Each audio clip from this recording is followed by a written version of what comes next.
So I was going to mention in my board committee reports that was in Public Works Radio. Do you want me to briefly mention that the employee, not by name, but like that our employees No, are because he's going to actually have him come. Perfect. And then if you have a second after council and it doesn't go home, I do that. And it's Mark, I'll ask you the same thing. If you have a few minutes after, and it's not too long, I just have something I want to talk to you. Oh, you bet. Yeah, absolutely. Take 5 minutes. Yeah, we're only going to go till 10 tonight. I was thinking 11:30. Till tomorrow. Can we do it till tomorrow? Sure. Have we ever done that? I've not. Are we going to read Not while I'm chair. Well, read our code or what? the whole card, front to back. I'm going to read it all. But we're all going to make comments on every line. All right, you guys all ready? Oh, it is 5:30.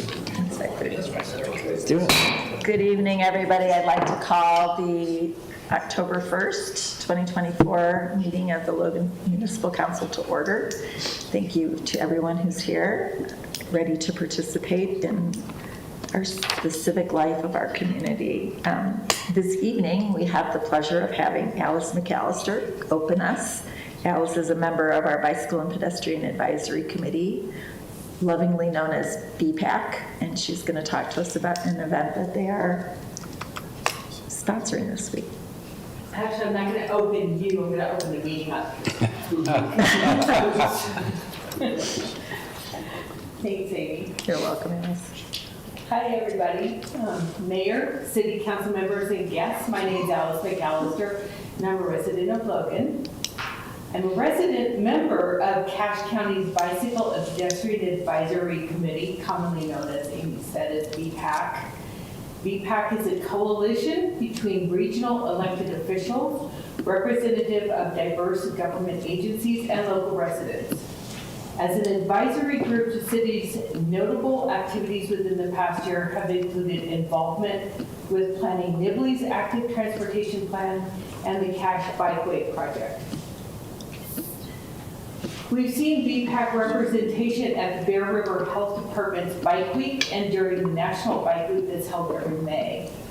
We'll see more evidence of BPAC in Logan as they do pop-up bike lanes to demonstrate their usefulness and viability within a community that embraces transportation outside of cars.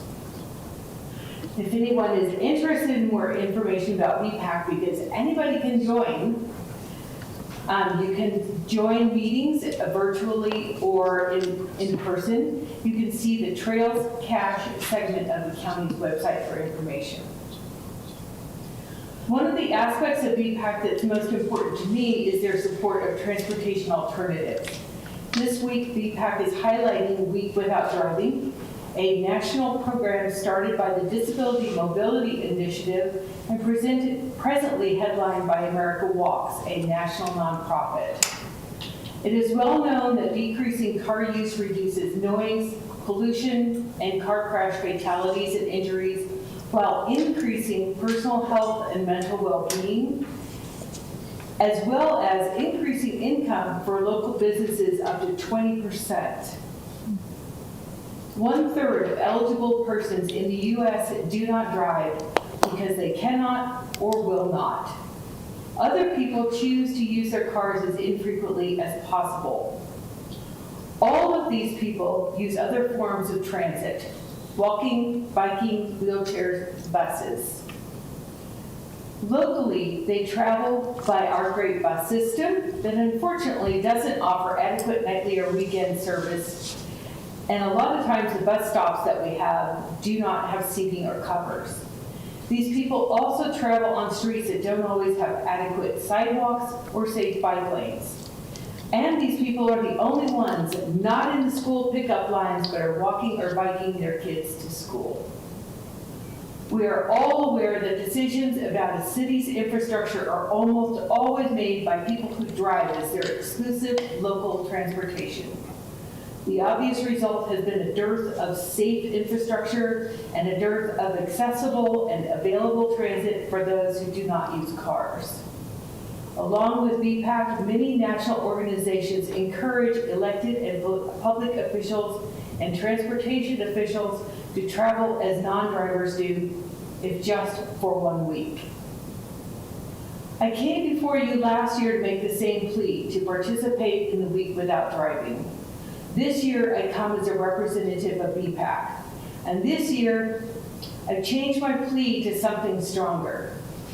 If you are involved in any way in the decision-making process about transportation and transportation infrastructure within Cache County, you owe it to your constituents to experience life outside of a car.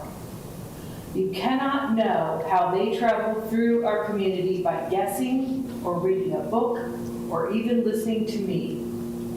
You can only know through active personal experience. Participation in Week Without Driving lasts through October 6th. So you're getting the free 2 days off.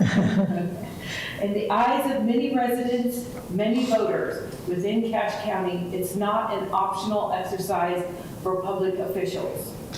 Please join the many who travel outside of cars and make Logan a better and safer city for all of us. Thank you. Thank you, Alice. Yes. Yes, if you could.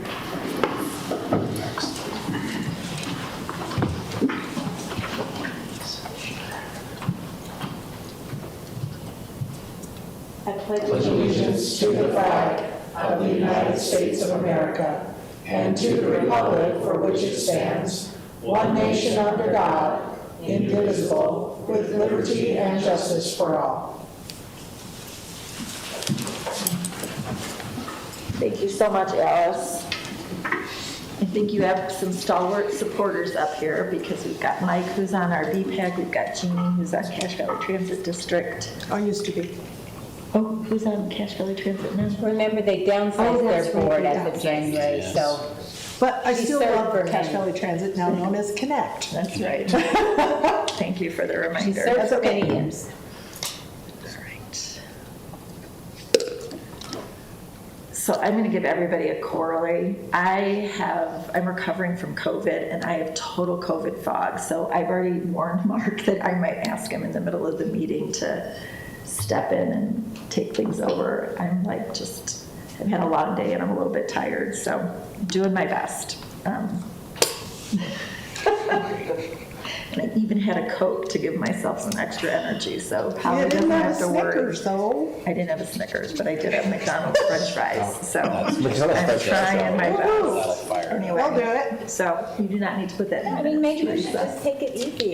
Yes. Mark does a great job. I mean, Do you want to try? No, you're good. You I'll can do it. Thanks for the vote of confidence. All right, so at this time, I will He wants to accept. talk more. I know, that's true, he does want to talk more. At this moment, I will then take a motion for acceptance of the minutes and approval of tonight's agenda. I move for acceptance of the minutes and the approval of the agenda. I'll second the motion. Thank you, Ernesto. All in favor? Aye. Any opposed? None? All right, the minutes are approved as well as the agenda. Just a reminder, Logan City Council meets every first and third Tuesday at 5:30 here in the council chambers. Our next meeting will be on October 15th. At this time, we always open the floor for anyone with questions or comments for the mayor and council. If you would like to address us on an issue that is within our purview, we are welcome to come up and do so. We'd ask that you restrict your comments to 3 minutes. Please state your name and where you live, and if there's anything that needs to be followed up on, our city staff or a council member will follow up with you. So the floor is the public's.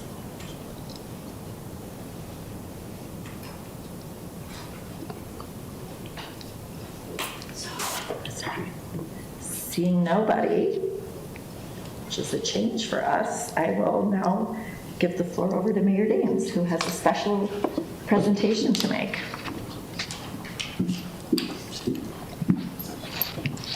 This time Teresa gets her picture taken. I am delighted to announce that Teresa Harris, our very own city recorder, last week received the Recorder of the Year award from the Utah Municipal Clerks Association. This is a statewide organization, and she has done an amazing job in this position for years and years. She always just is so efficient about getting things done, and whatever she does in such a kind and professional way that we really value her contribution to the city. And we had a very long nomination letter that we sent in. And rather than read that entire letter, I will send that, email it on to the council members. But again, she's just the consummate professional and so pleasant to work with. You as council members certainly know that because she helps you with your meeting and your agenda. And if any of you have comments after I present this to her, you're welcome to do that. And we recognize her husband, Captain Kent Harris, who's here, and maybe he'd like to come take a picture and email it to me. Oh, I think, yeah, Mike can take a picture.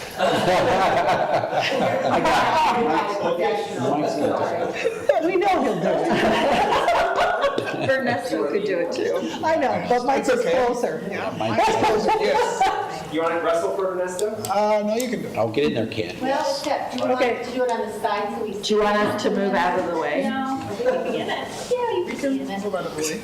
Or, We'll move out of the way. anyway, we'll officially present the award to Teresa. Ready, 1, 2, and 3. We'll do one more. Perfect. Perfect. So, thank you.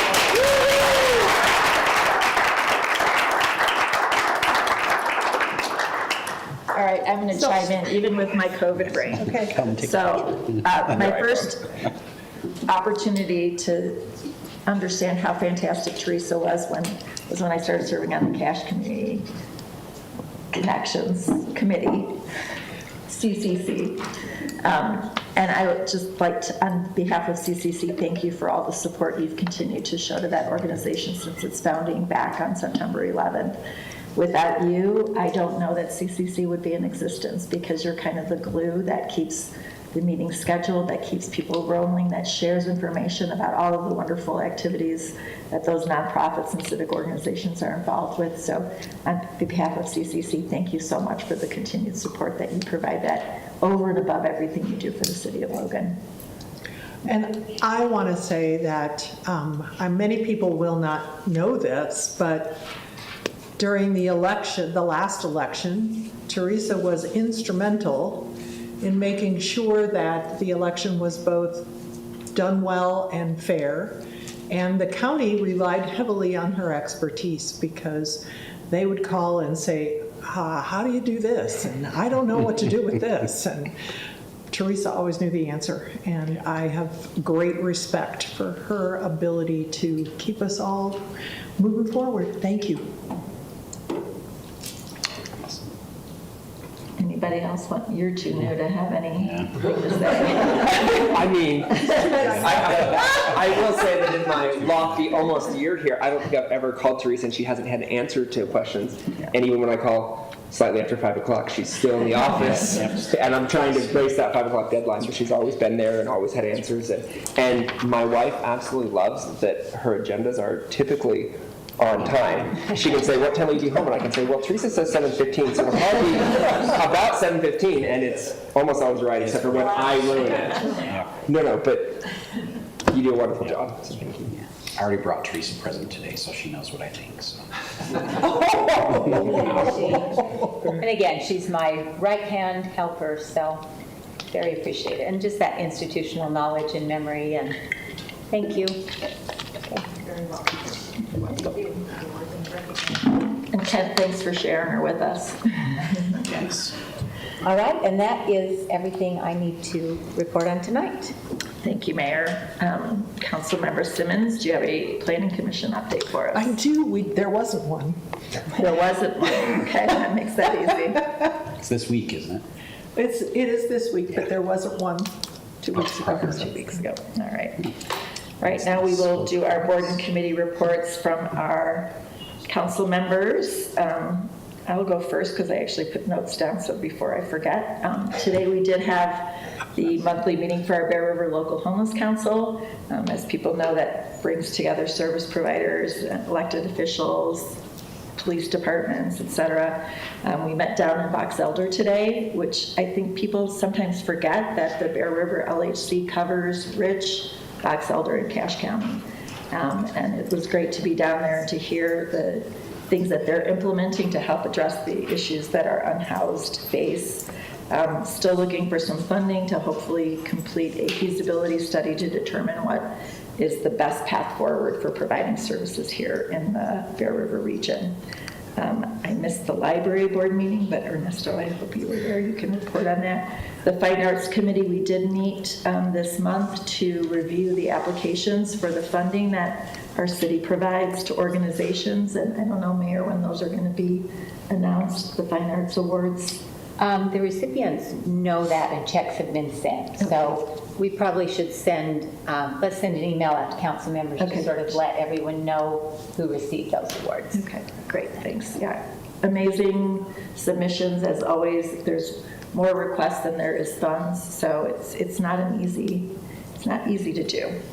Economic Development did meet last month.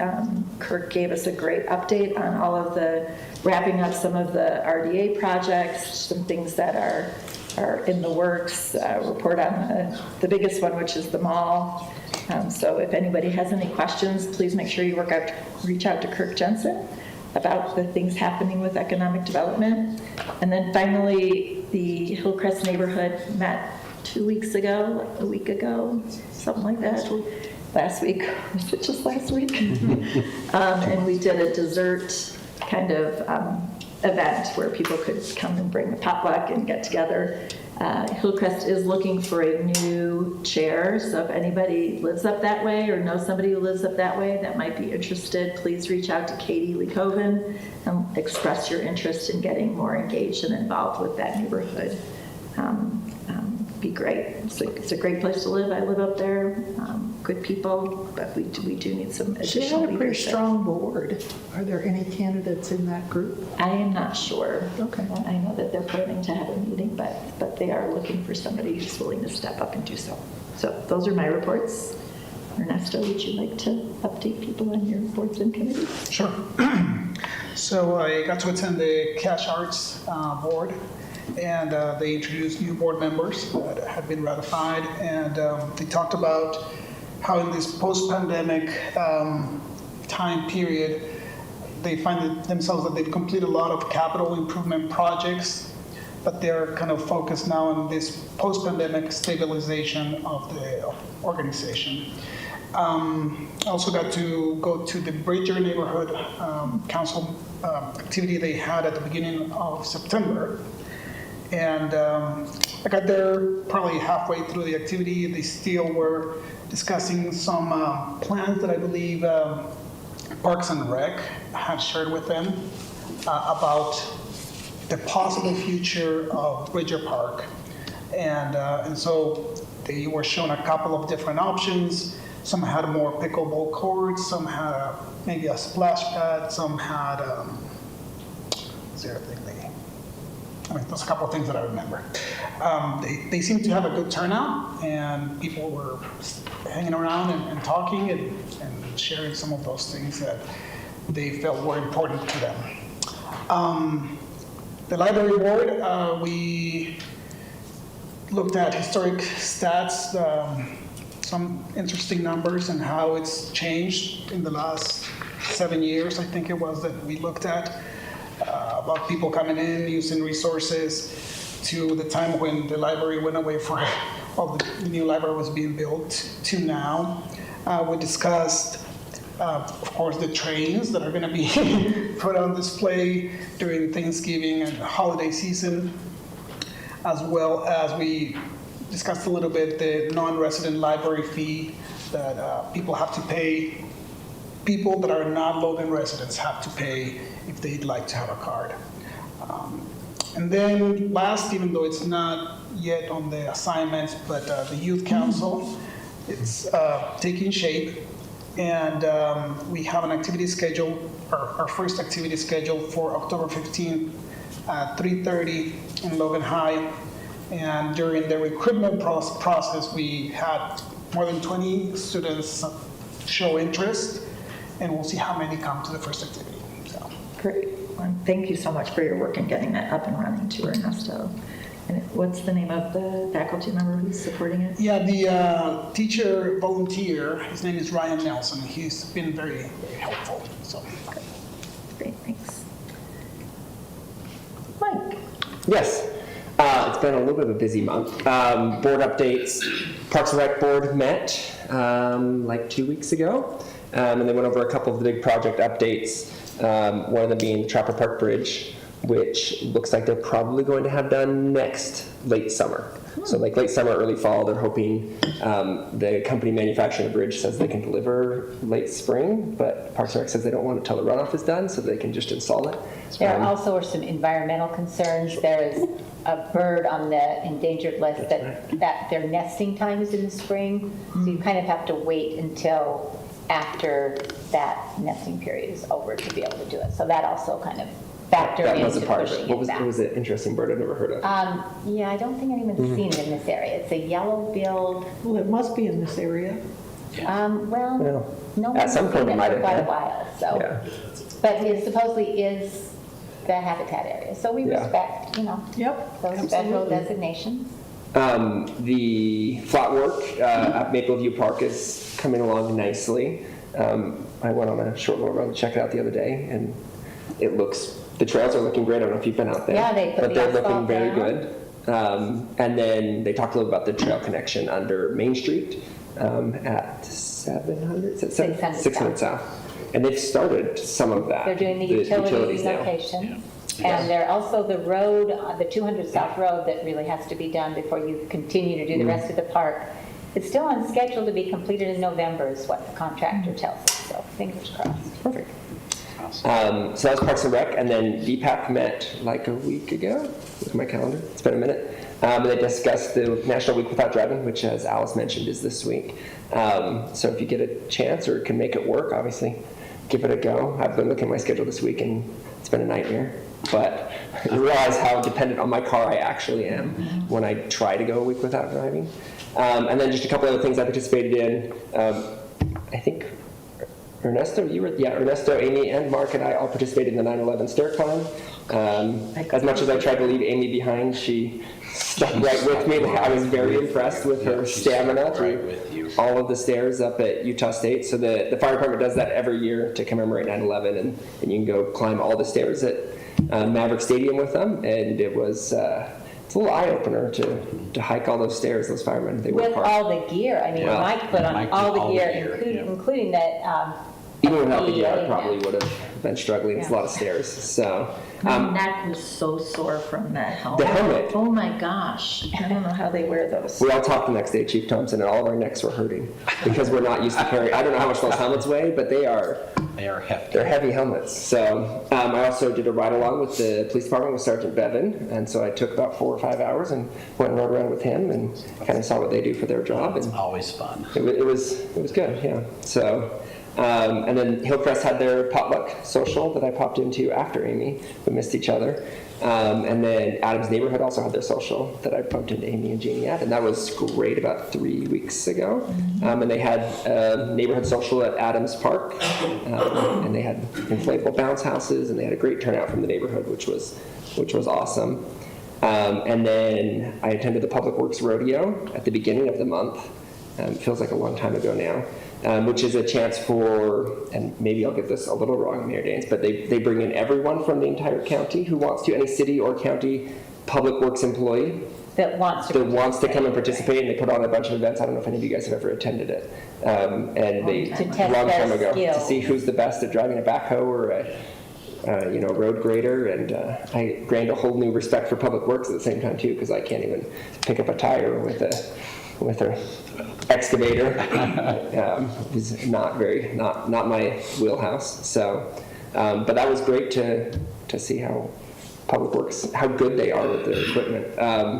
And then I also attended a new group in Logan called Logan YIMBY, so I just popped in and listened to it. It's kind of a pro-housing movement group that had their first meeting at the library last week, and they had about 32 people show up and kind of talk about housing in Logan and what they feel like they can do as citizens to hopefully help alleviate some of the housing stress in the community. So they're planning on meeting more often and possibly writing some letters to the council and trying to stay a little more active. So I'm sure we will hear more from them as well. But that was my month. Thanks. Did you want to mention anything about the power Oh, yeah. that we had last Oh, the one that I missed because I had Yeah. COVID. Last Tuesday? Yeah, it's the one on check. Yeah, sorry, it's on my list. Mark, go for it. No, go ahead. I did mine last time, so that's all right. It's your turn to shine, Mike. Yeah. I'll keep going then. I feel like I just took a ton of time. Light and Power met with the council and the RESAP board last Tuesday and went over, they had a contractor do a study for the city on how they could increase their renewable energy and what different options we have and past we can go forward to increase green and renewable energy for the city. And so they kind of presented those options, and it was a lot to digest, but there were a lot of good thoughts in Really it. a lot. It was a lot to It was digest. so interesting, though. It was interesting, but super interesting. it was also, It's very technical. Very technical. and very theoretical at the same time. Yeah. Because it was very, well, you could do this, and it might cost In this. 20 years, it might be here. But they did present several They different did. scenarios for different paths. So what's the utilization of that report then? Is Mark's then Power and Light taking it and running with it? or- Right, and even the consultant said things are changing so fast in the industry that you probably should do an update within at least 5 years, again, as new technologies come online. But it will be another point of useful information in decision-making as they move forward. So it's simply a tool. I mean, it's not like there's one clear-cut scenario. I mean, it's interesting to look at the different options, given all the contracts we have in place for take-or-pay power that we're committed to for a number of years. You know, I mean, all of the different scenarios were actually pretty close in terms of, you know, the utilization. But it will be a tool we can use going forward. Are we going to put that in the general plan? It's something we should probably take into account Because as we go through 'cause that. That gave us some distinct goals to try and meet, more renewable energy at certain timetables, so I thought that might be. Yeah, I'll make a note worth of that. taking a look at. That was my month. That was your month? Sounds like a Back to busy you, one. Madam Chair. All right. Okay. We will now move on to our action items for this evening. We have 4 action items. 2 of those are public hearings. The first is a continuation from our last meeting on September 17th. This is a rezone request for properties on 100 East. It's called the T rezone. It's ordinance 24-16. Does anyone want Russ to refresh us on anything, or are we ready to just have a conversation? Yeah, I don't need a refresh, but. I don't need a refresh either. Russ, do you have the slides though, just to maybe put up for the people watching where the project is, so people have a sense of what we're discussing? So this is a request to rezone is it 3 parcels altogether? It's Yes. 2 together and 1 in the Yeah, back. 3 parcels to rezone them from neighborhood residential to commercial. There we go. Thank you, Rich. Thank you, Mr. Anderson. All right, so we continued this because at the time the proponent was not able to be here with us. We did hold the public hearing, got maybe about 3 or 4 comments. I don't know that I've gotten Yeah. any further emails or anything in the interim period, unless somebody else received something directly. And I believe the proponents had an opportunity to talk to council members individually. So what is the pleasure of the council? Well, in the interim, I will say that we did sign the contract for the revision of the general plan, correct? We're almost there. We're almost there? Okay. And my concern was that perhaps it was inappropriate to rezone something as we enter the redo of a 20-year-old general plan, which could change or alter or create a new type of a zone that would be more accommodating to what the proponents had discussed but don't have any plans for. And I, for that reason, would be interested in at least waiting, if not having to deny and relook at. So, because I really don't like the whole mid-block, carving out a piece in the middle of a block with residences on both sides that are, where people are actually living, and, so anyway, that's my opinion. Where the city owns that piece to the north, it's not so much of a carve out. Not directly to the north. But Yeah. Don't tell that otherwise- to the guy who lives in between. I know. Yeah, so there is one house in There's between. one house in between, yeah. But there's the potential that that could become a bigger, larger project through this whole general plan process. The ability for us to do something that is more meaningful in the long run. Yeah. But I have some questions for the proponent, if that's appropriate. Sure, yeah, we can ask the proponent. If you have a Come up to the mic, please. specific question for him. Like we'll say, since it's not a public hearing, it needs to be specific questions, Very specific answer. questions, yes. So, someone had asked last time, are you putting a gas station here? We acknowledge we're novice at this whole process, and we appreciate the guidance that we've had through this process. Our intent is not to jeopardize the integrity of Logan City or the neighborhood at all. We merely kind of want to fill the rules and know the rules before we invest an amount of money in a specific plan before we proceed forward. But I know some things were mentioned that, without saying them specifically, but that's not our intent at all. I think we've cleared those matters up with each one of you. But again, if it's allowed in a zone, unless there's a deed restriction or an agreement precluding that, that still could happen, so just. And Mr. Ashcroft, you currently live at the property, correct? Yes, I lived in that house, as I mentioned, I've lived in there 17 years. There's only 2 other neighbors around both blocks that live there longer than me. So, yeah, that's where I've been. But the neighborhood's just changed mainly when they widened that road and took a third of my front yard. And, traffic went from maybe 25 cars to, 69,000 cars a day now. So it's just, families don't want to live there anymore. I think I mentioned that of the occupied house, there's only 3 of us that lived there 10 years or more, me being one, and the rest of the occupied, the average neighborhood's 2.7 years. Were you there before the Maverick was built? Yes. Has there been an impact since the Maverick was built? Yeah, I wish the city, when they allowed Maverick, would have had them put up a fence on that back, because my backyard, I can see the lights and hear all the noise from when trucks come in and drop stuff off at all hours of the night. And yeah, that was another major change, because that used to just be some storage sheds and some short-term stay. it was a motel once. What's that? It was a motel Yeah, once. yeah, the short-term stay, the motels and storage sheds were there, so, yeah, that's changed immensely since I've been there.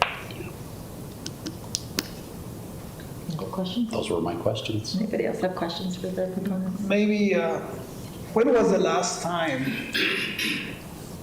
you feel that block felt like a single-family residential? Does it still feel like that, or is the impact from the west side of the block, because it was commercial, has it changed pretty much everything for the rest of the block? Well, I think the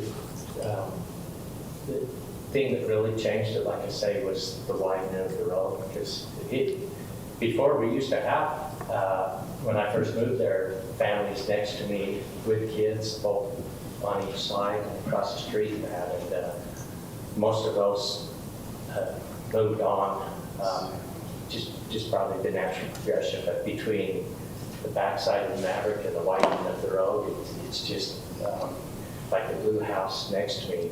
It's changed ownership 3 times in the last 2 years. It's just the neighbors, in fact, my neighbors down on the corner in the process of selling their houses, 2 around the corner, and these are families are selling their house right now too, planning on moving, so.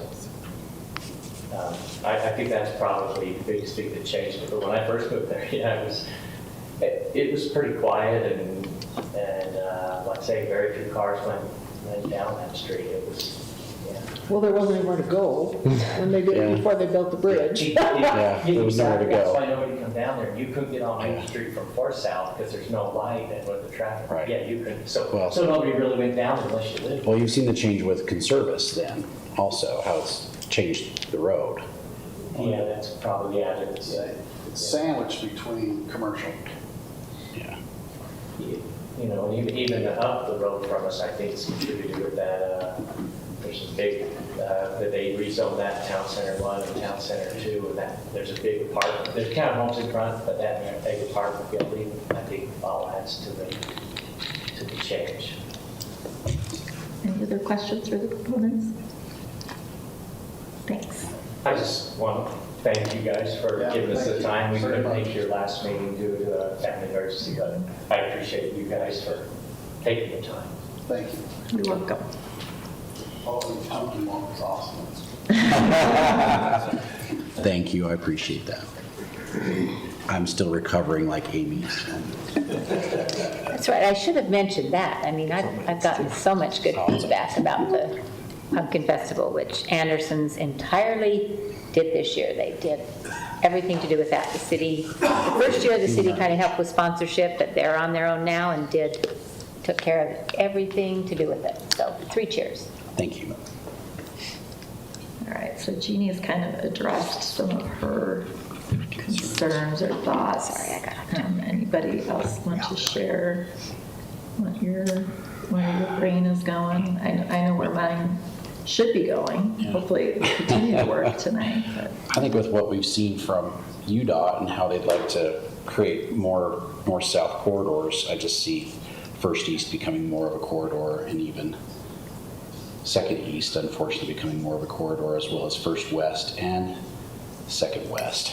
It just makes sense for me for this to go commercial.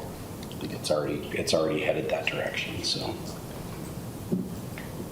I don't think the master plan's going to change that, but you never know. Well, what I mean in respect to that more than is commercial the right It could bucket. It could be mixed use too. easily. And so maybe that whole conversation might change the definition of mixed use or come up with something different that would be a, town center light kind of thing. Yeah. That would be would give us a different opportunity Mix, yeah. to develop the area, where if you start right now and you carve out a chunk in the middle, you may lessen your ability to do that Yeah. in a more cohesive fashion. yeah, and it reminds me of when we, L59, is that the right number? Yep.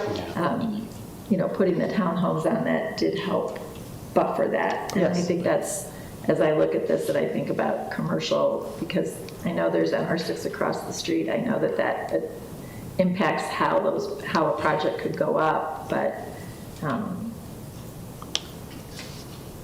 my thought always is like, so the domino effect of Yep. commercial on that side of the street, then the other side of the street, et cetera, et cetera. So, And then we lose our residents, and then what do we have? yeah, and the impact on the I was thinking the neighborhood. impact of Maverick is greater than in some instances other commercial developments, and it looks commercial to me, but So what is our, remind me, Russ, of our mixed use? We have sizing changes within mixed use in terms of how big a property is, right, for applying the mixed use zone? The sizing has to do with the ratio of commercial versus the number of dwelling units. Okay. But yeah, you could zone a small piece of property mixed use, but it's going to be limited in the number of dwelling units based on the amount of commercial that they can produce. That zone allowed what we call horizontal mixed use, so you could have some buildings over here that are residential and buildings over here that are commercial. The commercial zone allows mixed use, but it has to be vertical.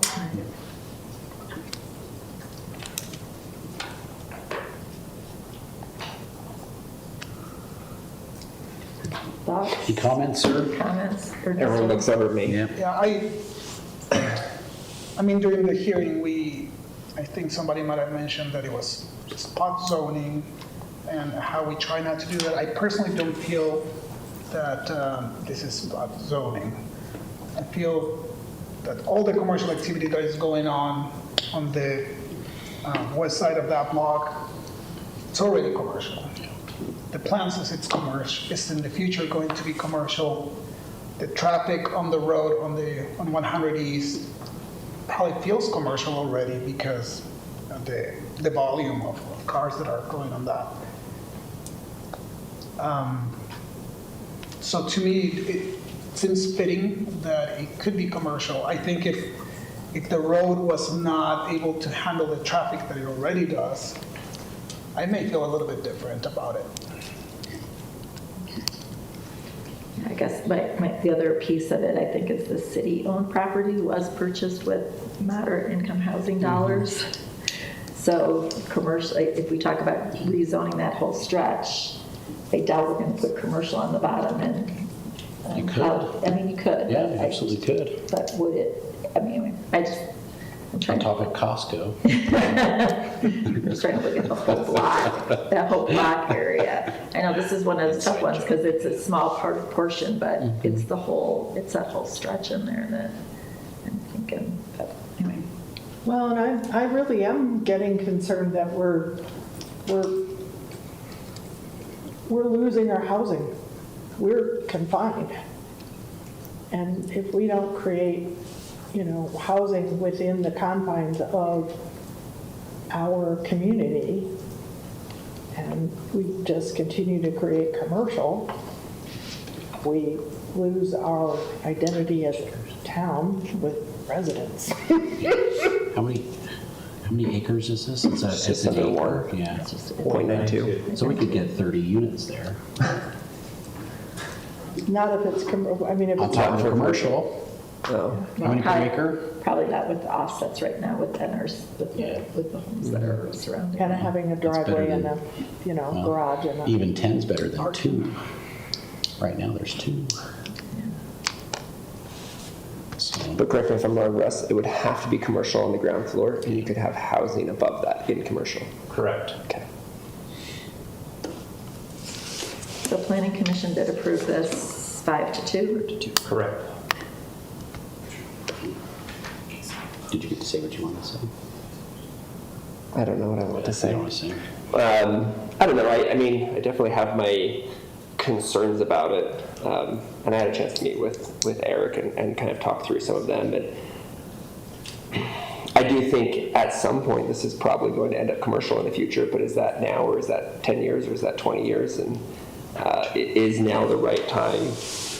And I know that they kind of discussed with me that they would like to do some sort of housing if possible, and that they were originally looking at doing some sort of townhouses, but then they realized the commercial zone doesn't allow that, and so they'd have to do housing on top, and so they were looking at some live work. I mean, I think my big concern, and really it's not something we have a ton of control over, but if we rezone it and then they look into it and it's just not feasible for what they want to do, and then they turn around and sell it, and you end up with what you end up there.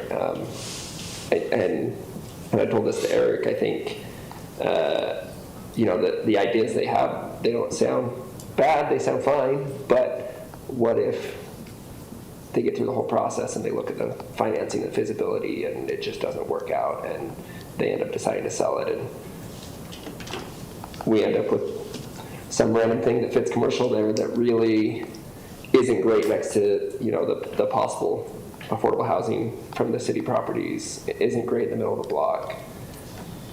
It makes me nervous. That's where my brain's at. I don't dislike what they're proposing. But they're not very- Isn't a commercial project. Right, but they're not very far into the process, and I just am worried that what they have in their mind's eye is not what will end up working on this lot, and that makes me nervous. Because then it might just be more feasible to sell it, and we get what we get. That's my hesitation. And as people who've followed these types of things for a long time, they'll understand that we have had people who have said, this is what I'm gonna do, and then it doesn't pencil or it doesn't work, and then whatever's allowed in commercial. So Russ, But I also get not as- spending tons of money before you get the Yeah, rezone, no, I before you get too far. It's a sticky, hard. So as we look at the general plan, potentials for what could come out of a general plan, is it possible, like right now, we have just commercial.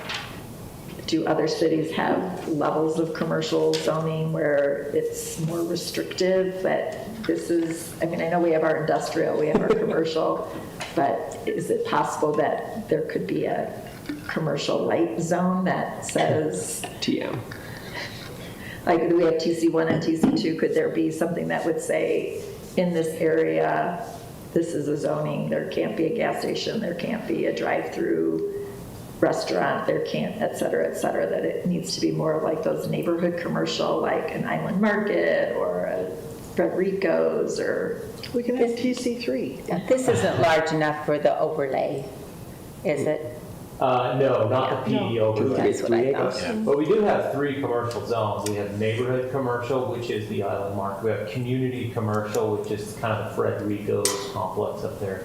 And then the regular commercial, or some people call it general commercial. But- So we already have those 3 layers, and each one becomes more restrictive. But the other two don't allow housing, do they? They do, Neighborhood. at smaller densities. Okay. And to answer your question, yeah, the general plan exercise may recommend more diverse commercial options. And that general plan, the contract is for a year, basically, correct? Yeah. To complete the plan, so. but then it has to work through planning commission and council after that, right? So, And then the zoning ordinance would follow that. Yeah. There's not a timetable set for that, but this current zoning ordinance would stay into effect until a new one is zoning adopted. ordinance. Future use plan calls for commercial, proponent wants commercial, planning commission says commercial. I move that we approve 24-16. And I'll second the motion. Any more discussion, or are people ready to vote?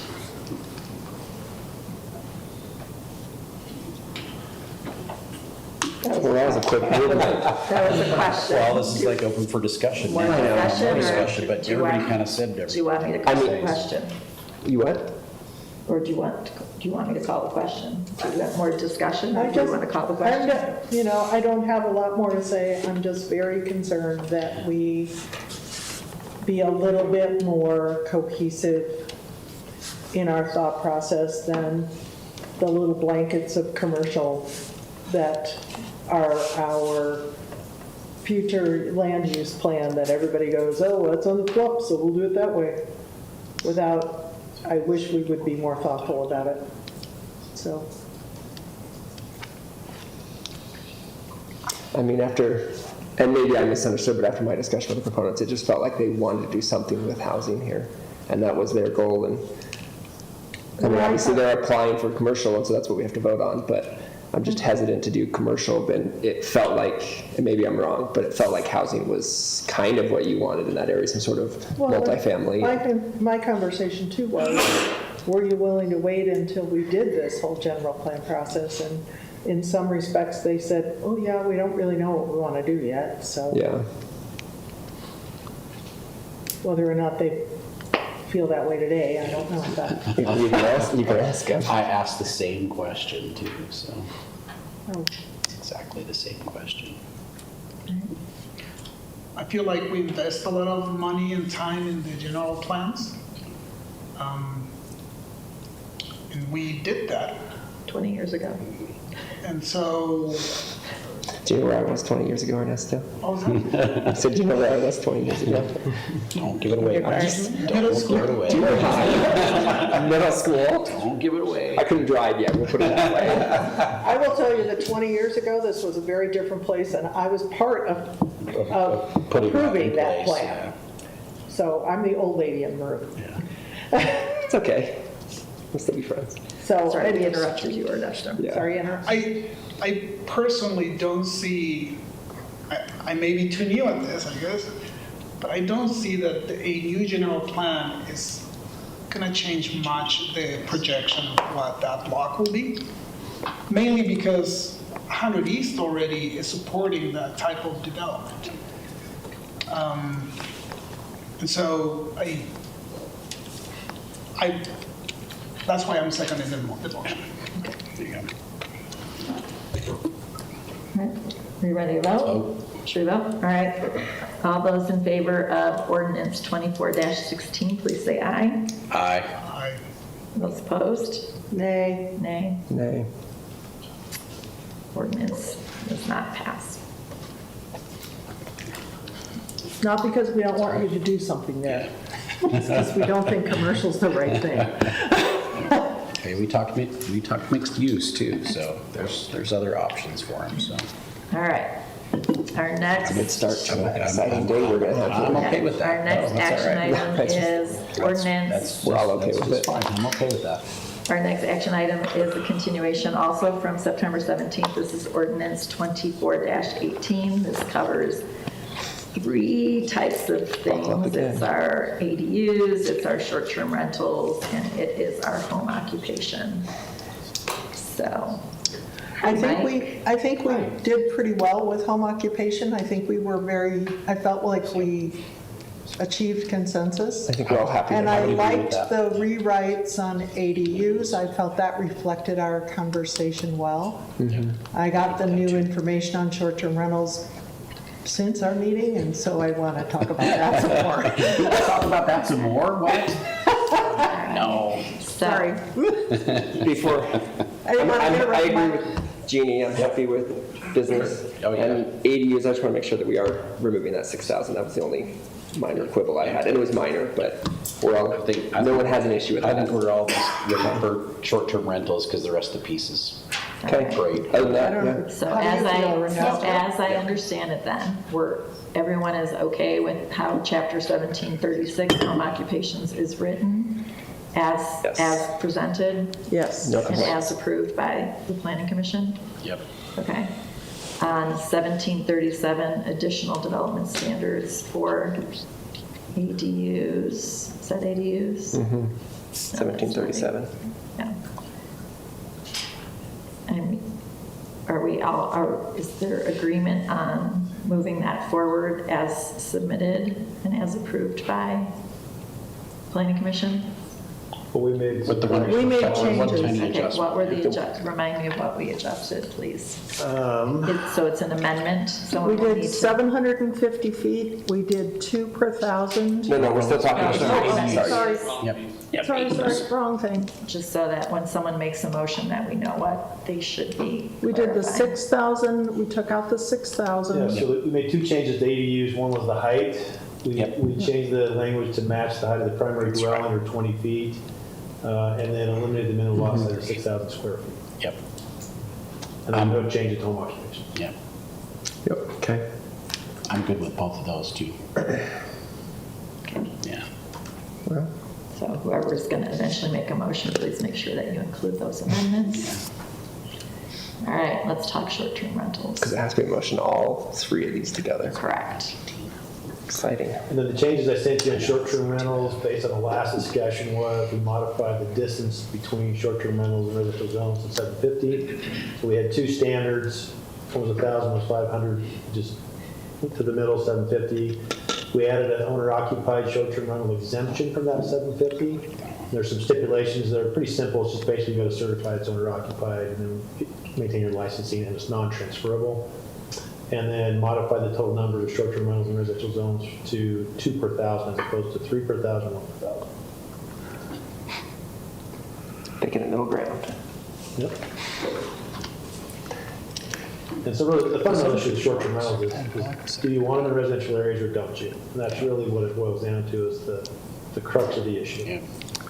Well, my concern was the map that I sent you. Yeah. There's, Did you count the dots? I tried. It was a lot more than the 23 we've licensed. And I feel like, I thought about it and sort of read everything that Amy sent and everybody else sent, and I'm not so sure that I don't feel like we need to not have any more, and we need to figure out how to get the ones that exist either licensed or shut down. Because they are right now operating without paying, they're operating a commercial enterprise in a residential area. And, you can't, it's more difficult to take it away, I suppose, but you can't grandfather them in. They're not grandfathered. We didn't have a short-term rental ordinance until just 2 years ago. And so I just feel like, I know we talked about carrots and sticks and all of that, but I feel very strongly that we have to get a grip on what's out there before we blanket allow more. Yeah. Now, how that's done, I'm not sure. So I guess my thing would be, We're not changing the ordinance to allow more. Yeah, I was gonna We're say, changing we're- the ordinance to allow fewer, so we Yes. can get it under control, correct? Isn't I that- don't- Isn't that what we're trying to do? but if Joe comes tomorrow and fills all these criteria, we haven't reached the legal limit, so we would approve it. When you've got 75 of them out there that are neither approved, nor paying, nor licensed, nor anything. But if they fit the criteria and we cut them off, then they can't be approved. Well, you're saying if they're not licensed today, they can't be licensed? Well, if we cut them off completely, how do we get them into compliance? Because now they can't do it at all. Well, what I said was I would like to have no more. No more than what? No more than Don't what- allow any more at this Don't point in allow time. any more at this point in time, and figure out a way to bring the ones that we have, either they can't be in compliance or they are in compliance. But I don't know how to make that happen. I understand what you're saying, but to me, it doesn't make sense, because if you say we're not going to do any more, how can they be compliant if we're not going to allow any more? We have to leave some room so we can We're not gonna do any accept new ones. ones. Well, But if somebody's unlicensed Yeah. and we want to get them into compliance, there Right. needs to be a license that they can apply for. Okay, well, that's Yeah, where that's- I'm a little do you stirred up. Do you know what I'm saying? Yeah. No, I agree. I think we agreed last time. We need to figure out how to license, regulate the ones that we have and make them compliant. So I'm going to go back to a question I asked 2 weeks ago, though, which is, are we in favor of short-term rentals in Logan, yes or no? Because I think if that's not yes, Then all the other then questions all of don't these matter. conversations are Yeah. immaterial. So I think first and foremost, as a council and as a city, we need to decide if short-term rentals are going to be allowed in our community. And, I think I've been reading up on some things and just, Well, because the ideas that Ken Gardner was kind of interesting. We actually have a pretty low number here in our community compared to other communities. I want to say, what was it, Grand County has 47% of their housing units are short-term rental. Summit County, it's like 46%. So our community is very different from Ours is 0.4%. But we comparing. So that's in the county. That's not, That's in the county. Yeah. that's in the That's county probably as a higher whole. in Logan. But I I think think there's more in when the we, county than I think it was 0.4 for cash. for the cash county. Summit, which was the highest, was 23.3, if I remember right. But I think, You're correct. I In front of me. thought, what I took away from that as well, though, was the fact that it's taking residents away from the community. depending on the size of the county. Because there was another piece that said that the impact on available housing and affordable housing is about 1%. So eliminating short-term rentals in general does not raise the amount does not increase housing availability in a lot of the studies I looked at, which is kind of It's too interesting. small. Yeah, our percentage is too small. But anyway, so I think that ultimately, though, that's the question is, we ban short-term rentals, and if you're licensed, you're grandfathered in, or do we continue to work towards a Did you go to possibility of that, did you go to that house in the Parade of Homes with the short-term rental and the apartment in I it? did not, I was out of town at a wedding getting COVID. It was impressive, and it changed my view. Perspective on it. Yeah, because that would be owner occupied, and they had an apartment, a single bedroom apartment that was part of the house, had its own parking, own entrance, own everything, and then it had a short-term rental in the basement, also with its own parking, its own, everything, and it was impressive. Well, but that would be owner occupied. No, but that's where the owner occupied part comes in. It's just like, I don't think the neighbors would even know that there's other people living there unless they were looking over the fence all the time. So I did send Nice to hear Craig this. something Yeah, that said that so- there has been some litigation about requiring owner occupancy for short-term rentals, that there's some ruling that says that, I don't know. Anyway, I think if We have to look at it closer. I don't know what jurisdiction that was in. yeah, So whether a ruling like that's happened in Utah, I don't know. yeah. Yeah. So it was a circuit court ruling that I'm- raised the questions of can you require short-term So- rentals? Which I think there's Occupied. two different discussions happening here because, and I think it's apparent from our discussion last time that I think in most of our opinions, owner-occupied short-term rentals are very different than like whole home, not owner-occupied short-term rentals. Empty except when the visitors come. Right. Yeah, it's very different. So commercial versus Yeah. like Quasi ADU almost, like Well, hotel versus a true Airbnb, when people did it, like, Yeah. It's Yeah. sort of like a Like a difference traditional between a Airbnb. commercial and home business. right. Or bed and breakfast. Yeah. We're talking bed and all right. breakfast. Yeah. So can I do a straw poll of who thinks we should ban short-term rentals in Logan?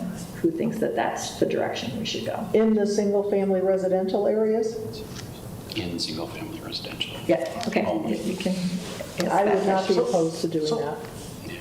Is the question yours or hers? Saying that. Which question are we answering? So, Good so, question. all right, let's do So- Jamie's first. Okay. Who thinks we should ban short-term rentals in single-family zoning? Straw poll, Jeannie does. I wouldn't be Probably opposed me. to that. Yeah. Probably me. you ban them in all single-family Oh, houses. I'm just saying, like, This that's- is just, yeah. That's what the it's gonna question is, be it's a- like, no short-term Sure. rentals. We're not saying owner-occupied, we're just saying no I would say an exemption to owner occupied. in short-term, in single-family. That would be like, So, okay, so and I say that not because I'm opposed to commercial in a neighborhood. It happens, and people own businesses at their houses all the time.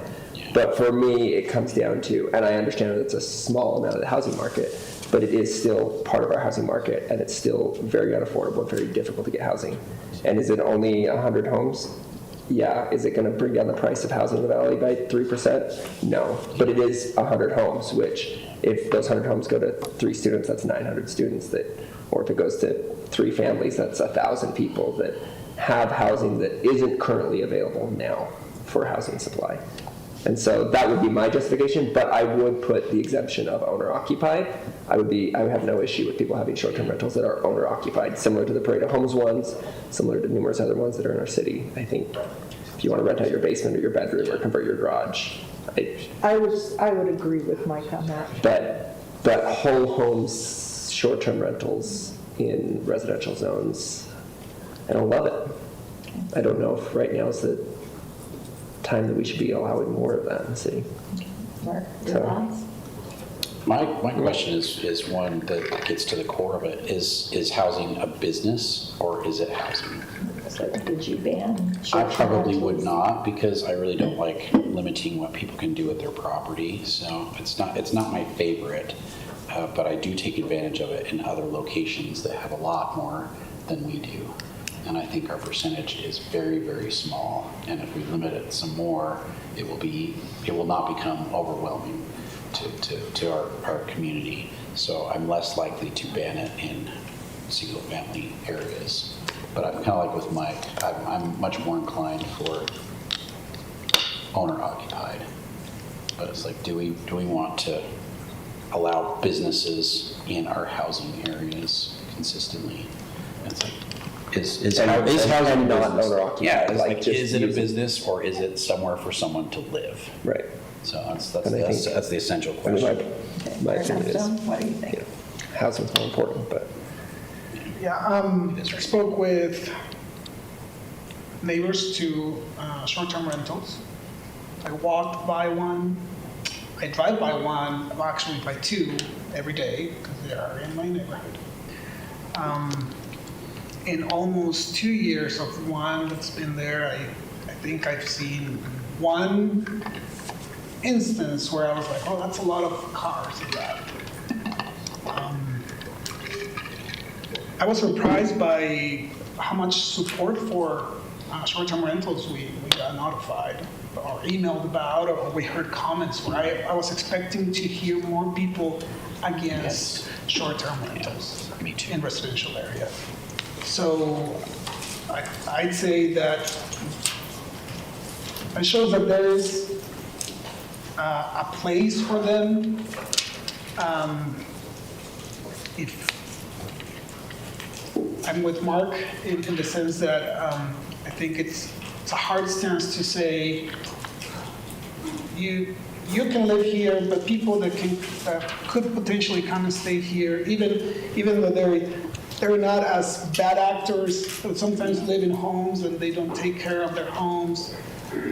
Short-term rentals seem to keep the homes in a good condition. So for that reason, I would be okay with keeping short-term rentals in residential areas. With our limitations. Yeah, with limitations, yeah. With our limitations. unlimited. And I would tend, Not unlimited, yes. I would tend to continue to allow short-term rentals in residential Yeah. areas. And I think part of that is Ernesto's comment that they do tend to be maintained better than some of our full-time rental properties. It feels a little hypocritical because I stay in Airbnbs and VRBOs when I vacation for the very reasons Or that even were some of our articulated. owner-occupied properties. Yeah, so I think it's, so comfortable, yes, but with some limits. And If I may add, if that report that was shared with us just today, I think it was, with the numbers, the percentages, if that had been, if we had been anywhere closer to any of the areas, but we were so far, it didn't cause a huge concern based on those statistics. And these restrictions. Yeah, will not exactly. Let us get to that. Exactly, Where exactly. that would be the case. So. Okay, that was a question I It's a had. fair So I question. would say the only thing that, you said we didn't hear from people. I mean, if you, So we heard from people. no, you didn't hear from Lots of people positive, Yeah. opposed. but I think No, I it's said we consistent. heard from both sides, but I was surprised by how many people were pro. Oh, okay. But I think a lot of it is because a lot of the business owners paying attention because it's their Yeah. business. Yeah. And I think that I've been to planning commission and listened to the neighbors. And, it's sort of heart-wrenching because they have no way to say no. There's no, like, if they comply with all the rules, it's a given. It's not, there's no, like, that 40 people can show up and say, we really don't want this in our neighborhood. This is not a good thing. This is not a great place. This is, it's a little tiny cul-de-sac. It's not, and still, Yeah. it's like, yep. Meets the They conditions. fit all the rules, they fit all the conditions, Yeah. so It's like they get changing it. it to commercial on 100 East, if it fits the zone and Yeah. the project's Yep. approved. My neighbor has 3 horses and they get out from time to time, and I can't say no. So, Well, those are horses. yeah, but They don't listen to what's anyone. What's the difference? But- It's like, you so know, I- they're using their so I think- property. But I for think the what it's difference allowed to be, is, yeah. is a house a commercial use or is it That's the housing question. stock for our community? That's the And that's the question throughout this whole thing that I always come back to. And sure, short-term rentals look better a lot of times. Sure, we probably shouldn't listen to public clamor if it's someone's private property, right? Like there's a lot of pros and cons on both sides, but to me, it always comes back to houses are homes for our community to live in, and they are housing stock for people who are struggling to afford rent and mortgage payments. And is it going to change it a lot? No, but it is going to change it for those 100 people that can buy that Yeah, house. but if their house is built big enough to have. a Right, and they wanna have a short-term rental, Or an ADU. owner and they- occupied? And they live there. Perfect. That's a different Yeah, it's a totally story. different story to me, but whole home, short-term rentals, I just don't think that that's the purpose of housing. Well, I can agree with you on that. That's what I come back to all the time, and I kind of feel bad saying that because I'm more of a private property right person. I don't want someone to tell me that I can't have horses or chickens or my We already stupid did cat. chickens. Huh? His is way grandfather. I never got it. I already got that. We We used to have cows discussion. that, we used to have cows that got out all the time too, so I'm pointing at myself, so. And it makes me slightly uncomfortable, but it comes down for me that it's homes, Not business. not an investment property that That's the that, question. that someone can't live in full time. That's the question.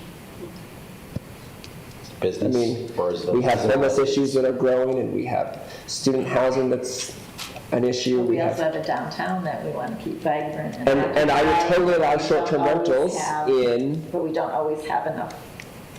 downtown, TC1. I mean, I think that. But if there is that enough could be- demand, someone will come build another hotel. But again, that could be the getting out the argument mall. that the short-term rentals do provide. They do.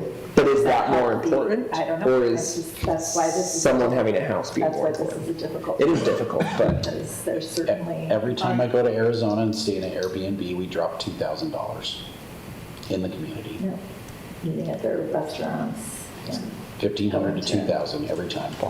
And the reason why I don't like No, that's That's just how much it costs. I'm just kidding. drawing that line of only in multifamily or in commercial and not in the single-family residential. The reason why I don't like that approach is because the multifamily already has to deal with a lot of other Negative.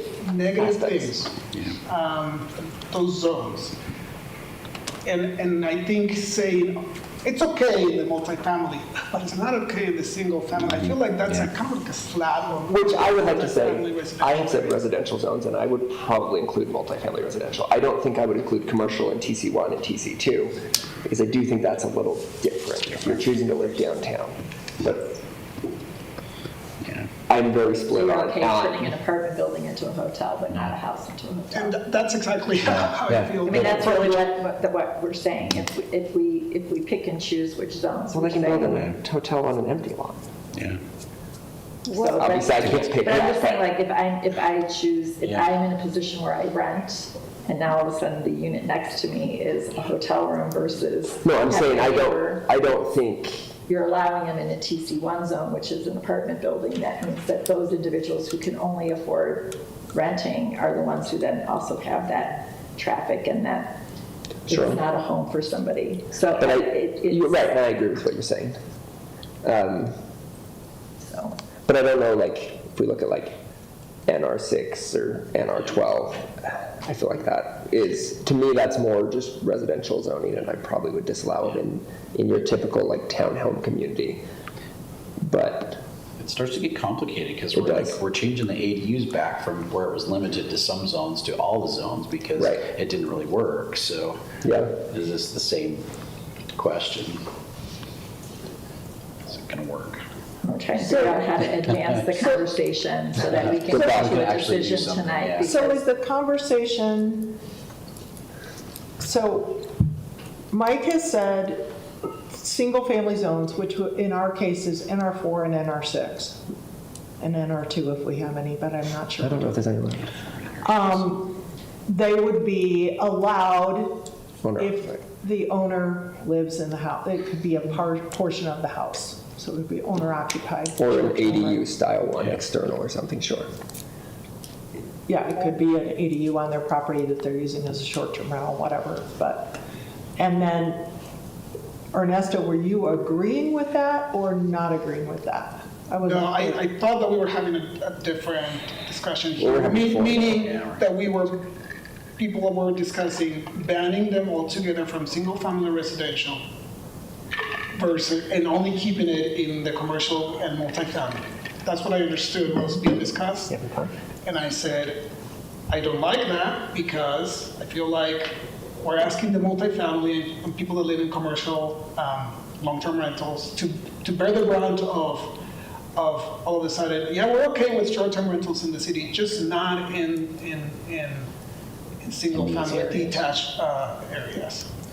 And so I feel that's unfair to those people that live in those And I wasn't drawing the line at just detached or multifamily. I would probably draw the line at commercial TC1, TC2, not NR6, MR12, MR20. I think I would probably be opposed to them in multifamily residential zones too. So Mike, I have a question. Do No, we have that- any clue in the TC1 zone where we've just had a lot of apartment buildings built, if those leases allow for people to do short-term rentals? Because I think that they don't. Probably most of them. Yeah, I don't think so, in the newer stuff, but there's a whole range or a diverse range of housing in TC1, TC2, commercial. So you can't think of it as just apartments. It's single-family dwellings, it's multifamily dwellings, it's stuff above the businesses downtown. There's some short-term rentals. There's a there. bunch down there. There's a bunch So it's- downtown. So I think you just have to go into the mindset is TC1, there's a range of things you can do there now, a wide range of commercial activity. And a short-term rental is pretty de minimis relative to what you can do there. So that's probably a safe zone to say it's fine, because the neighbor now can already put in 100+ units an acre anyway, so I don't know why that would be an issue.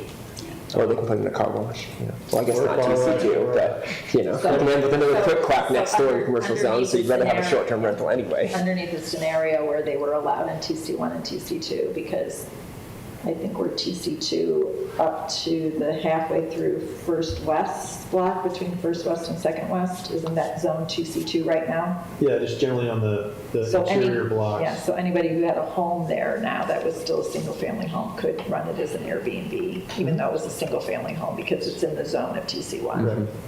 So it's not preventing. Right. So I'm just gonna play the devil's advocate. You So can. I just happen to be lucky enough that my single-family home is in an area that's already been rezoned, so I can turn it into an Airbnb, but the person who lives a half a block away from me where it's still NRC But there is a- cannot, Can't, yeah. correct?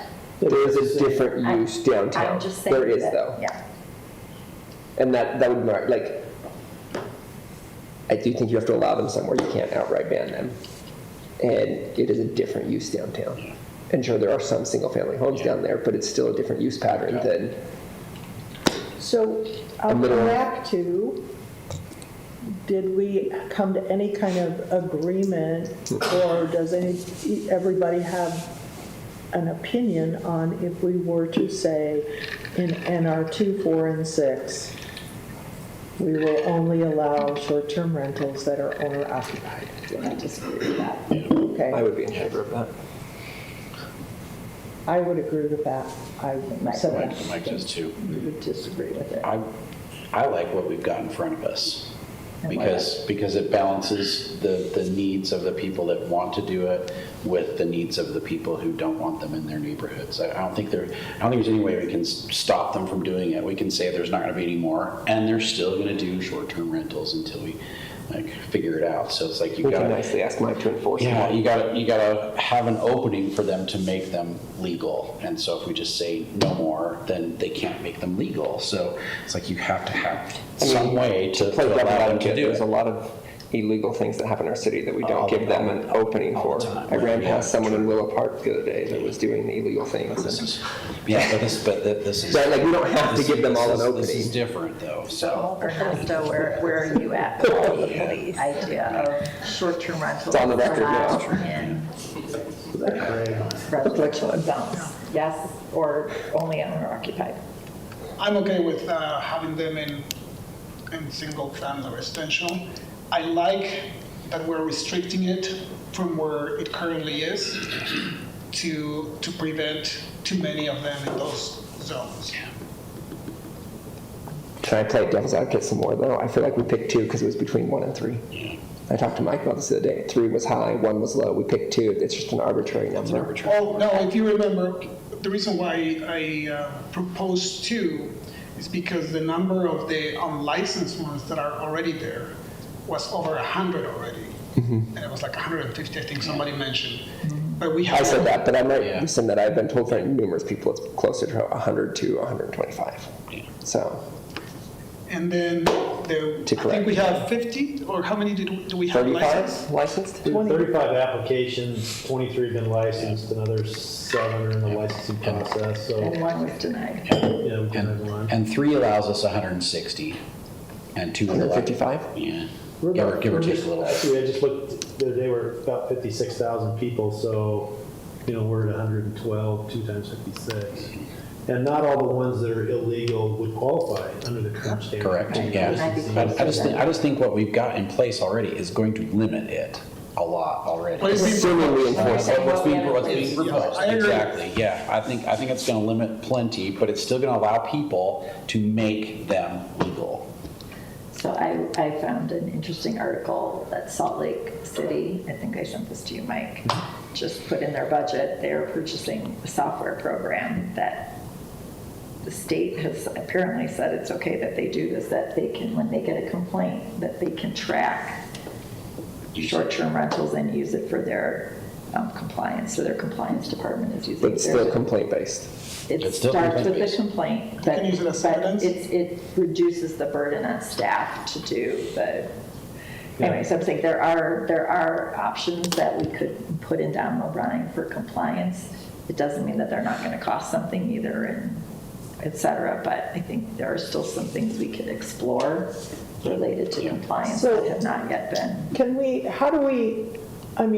If we adopt this and we have more unlicensed short-term rentals than would meet the number, how do we provide First one in an line. opportunity for us to get them in compliance or get them to stop? Well, they're either not going to be in compliance with this, and then it's a Class B, right? Class B Class misdemeanor. B misdemeanor with fines, et cetera, if they But continue right to now, I've been told by more than one person, it's a terribly onerous, it's difficult to make a complaint, it's difficult to call out your neighbor. We never know whether anything happens, we don't see any result. So how do we help to break that perception so that we can actually get the unlicensed ones licensed? And I don't know I that know, that's we've part always of been, this. we've always been complaint-based, so I don't know how, unless we want to move away from complaint-based, but that's what we've always done, I think. That's how our enforcement system I don't works. think If legally. I, if, so. can. So No, it's but I don't know if whether- someone's illegally Careful. operating a short-term And not rental, just that is using the only a short-term rental, are they really your neighbor? They're the person who owns the property next to you, but are they really your neighbor? So I find it interesting that people would be unwilling to complain about a short-term rental. They also say it's hard to do it. Hard. Email. It's Aaron hard to- dot We have a Smith. portal that's Yeah. super easy. Well, I don't know whether it is or not. I have a lot of people tell me it's hard. Yeah. I mean, it's But not is that hard part for of this me. discussion? Because you have our The phone. enforcement? Well, Yeah, Well, exactly. the enforcement We is need in to- there that it's a class. we need to B. find a way to It's enforce. in there, right? Isn't it, Craig? Yeah, class B. It's But I in mean, the- it's not a part of the ordinance, I understand that, but I do think But it it's is a an part of the issue, It is definitely a part of the issue. and I agree with you. Yeah. I think for all of us, it's part of the issue. I just don't want to limit it so much that we can't allow people who are doing it right now to become compliant Within the new guidelines. within the new guidelines. Absolutely. Well, I'll be willing to go with I that. think it's, Yeah. I just wanted to I really, don't love it, but I think that's reasonable. Yeah. There's the people who have invested money into it. But I don't love the idea of allowing Well, more. there's nothing that says this is set in stone and we can't change it because we're changing. We can do this again in 6 months. 3 years We're ago. not allowing more though. No, That's right. we're allowing less, yeah, we're allowing less. We're allowing We're fewer. reducing the overall number. Yeah. We're To giving roughly people the what's in the opportunity city. to come into compliance Yeah. if they choose to apply. Exactly. But, and we're also increasing the distance requirement. Yeah. With the exception though, that if, with the owner occupied, could potentially, is that still Increase gonna it. follow the cap of 2 per 1,000? Yes. Yes. Yeah, The way this is. But it does not follow the 750, 50, right. if I Which understand it Which I think is correctly. a great compromise. And I'll go out on a limb and say I don't even know if the owner occupied needs to follow the cap of 2 per 1,000 personally. But we can start, I actually do. yeah, Do we you? can start, Because we aren't at the cap, Yeah. so let's just leave Yeah. it there, in my opinion. Let's see if we can, I'm agreeing with you a lot tonight, Jeannie. I agree with you. I'm not opposed to raising it, but I'm not. We've been to the planning commission a lot. We have been to a lot of That's why places. you guys are seated on the opposite opposite end. ends, yeah, we'll have to keep that seating structure next year, so. All right, so we've I will been say, I chatting changed that for a while. we've been chatting for a while. We want I to, think- like Teresa's I think- already off on her No, she's not. You I can be really fast. calendar now. I will move that we approve You ready for these? ordinance 24-18 with the changes as articulated in the ADU section, which were the height requirement, the elimination of the square footage requirement on the lot, and there was one more thing. That was the 2 things Those on were the it. two, okay. And then And with- short-term rentals, that the distance would be increased to 750 degrees, and it would be from, Feet. or feet. Yeah. Sorry. Yep. Sorry. From the nearest property line. From the property line, and owner-occupied short-term rentals would be exempt from that 750-foot requirement, but has other stipulations, and the total number of short-term rentals in the city of Logan in residential zones will be restricted to 2 for every 1,000 residents. Great. And Craig has a thought. Just so it's clear, it's as Mike is reading it currently, right, what's presented? Correct. Okay. Yeah. I'll second that. Well, she said I had to articulate it. I just want to make sure everybody Everybody here, knows what under we're- like, what we've public changed. doesn't necessarily read what I know, Mike I know, sends out. I know. So thank you for No, articulating. that's very good.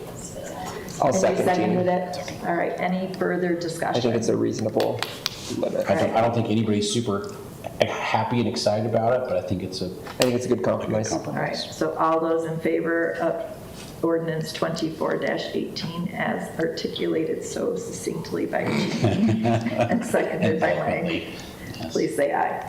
Aye. Any opposed? All right, ordinance 24-18. Go knock some doors, Mike. Yeah, And you never have to talk about this again for at least 6 months, Mike. yeah, We'll be back. Sure. yeah, we'll be I'll bring back. it back in 6 months Yeah, and we'll we'll be change it back. again. All right, so Mike is going to stay put because the next item is also his. It's Resolution 24-38. This is a resolution indicating the intent to adjust the municipal boundary between Logan and Providence City.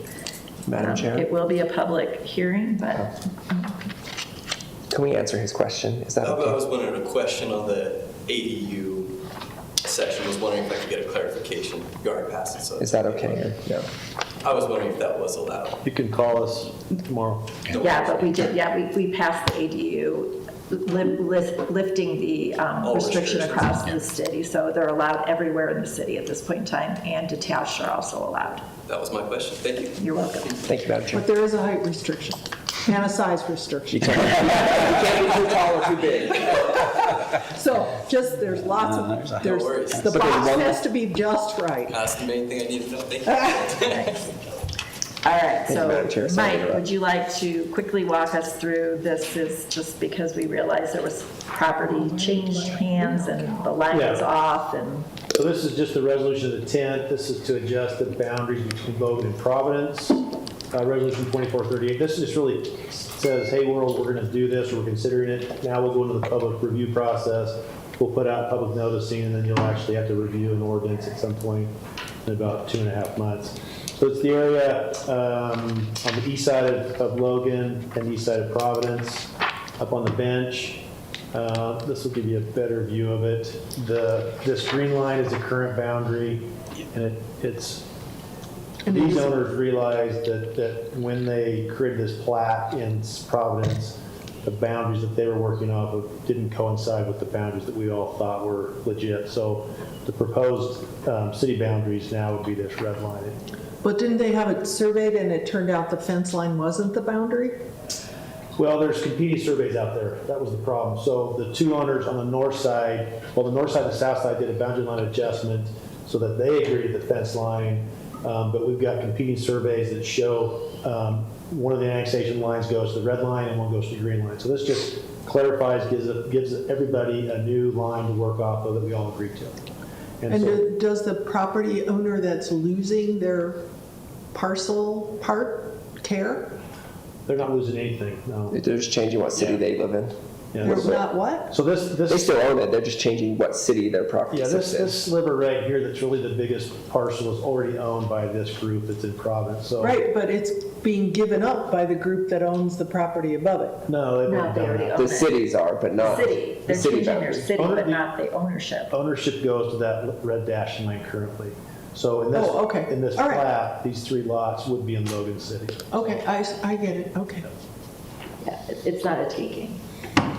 Well, no, I just wondered if they were aware Oh, that it was, happening.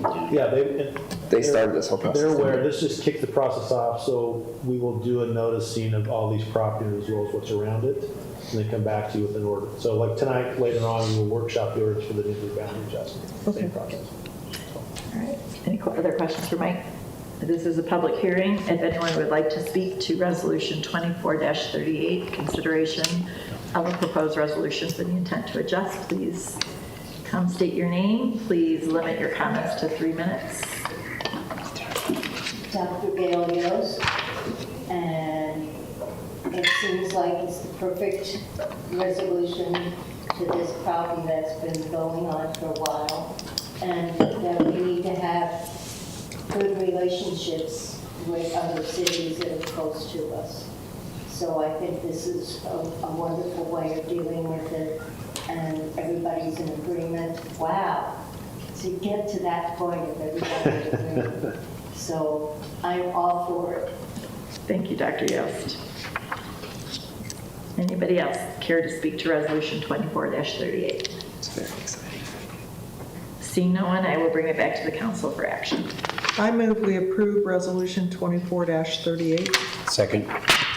Any discussion? All those in favor, please say aye. Aye. Any opposed? Resolution 24-38 passes. Our next public hearing is on Resolution 24-39. This is a budget adjustment. Rich, would you like to just do a quick overview for us? 4 items to consider. First, request to appropriate $125,000 of radio reserves toward radio replacements. This is our 911 fund. Second is a request to appropriate $3,806,781 of remaining SLFRF COVID funds that were allocated toward the east-west sewer line in our water department. Request to appropriate $24,700 as a reimbursement to the electric fund from the environmental health fund for work done at the North Valley landfill. And lastly, $6,976 of a grant received by the library for interfund loan program. Most of the last one is very common. We've received that each year for the last many years.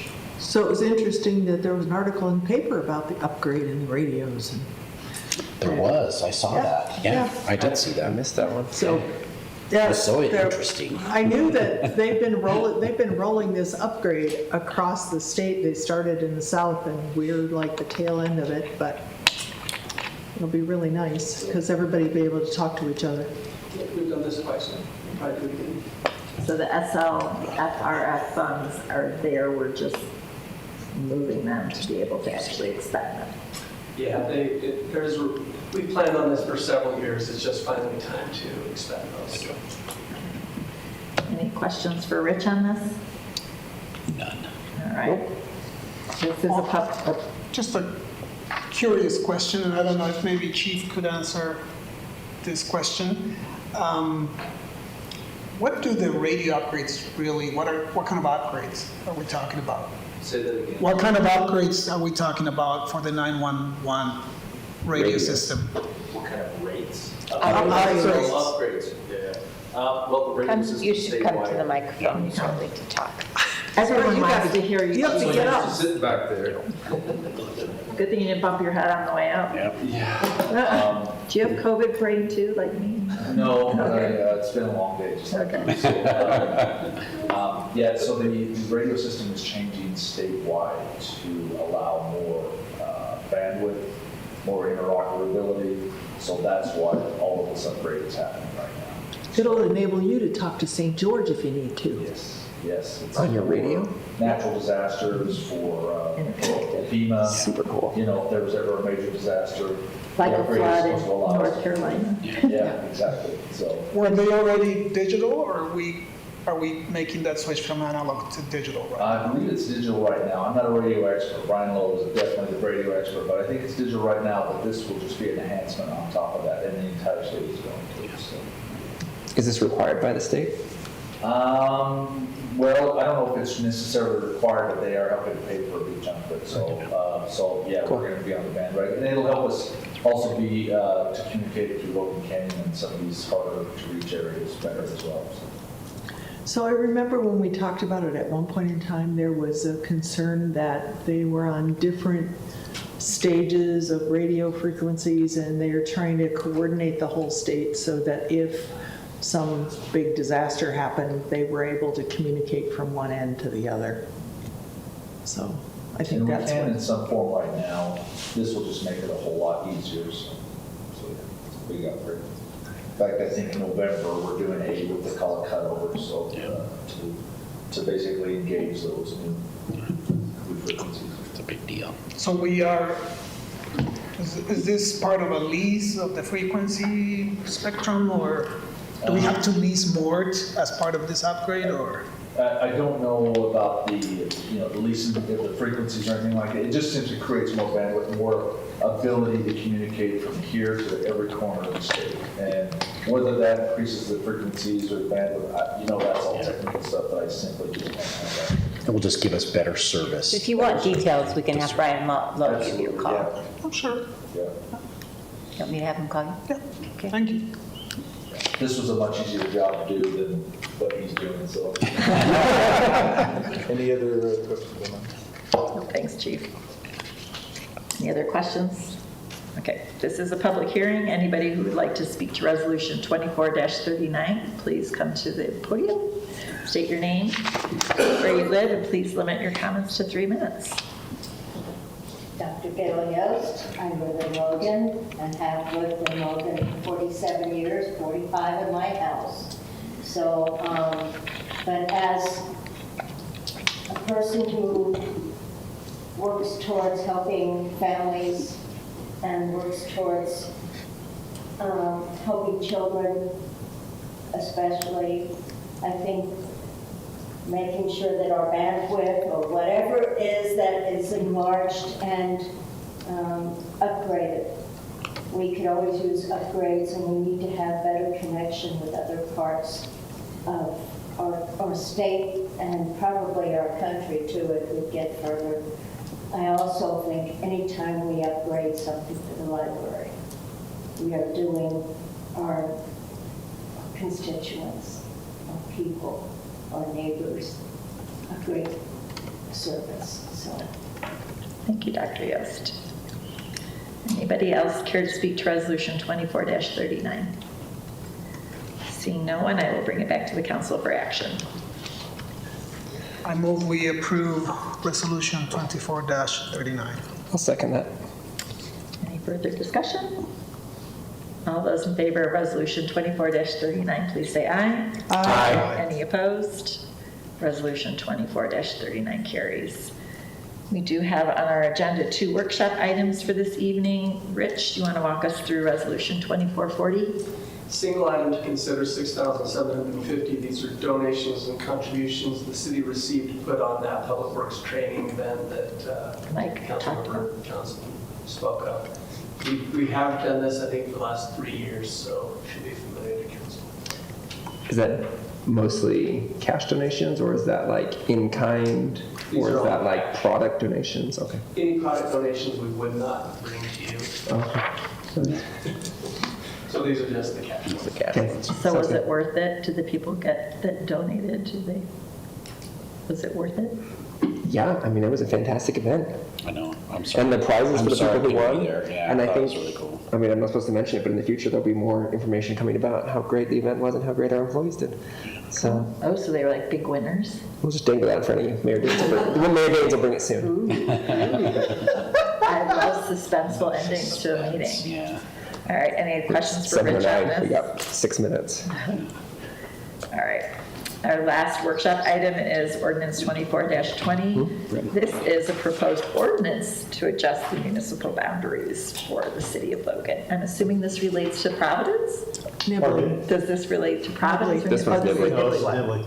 This is actually short-term rental stuff. We'll just go back through that. Thank you. So this is, you've already heard this in a resolution format a month or so ago. So now this is the formal process we enter into where we do noticing, and we've got an agreement with Nibley to do the joint noticing. So we sent that out. We sent it out to the property owners that are involved with this, as well as surrounding property owners.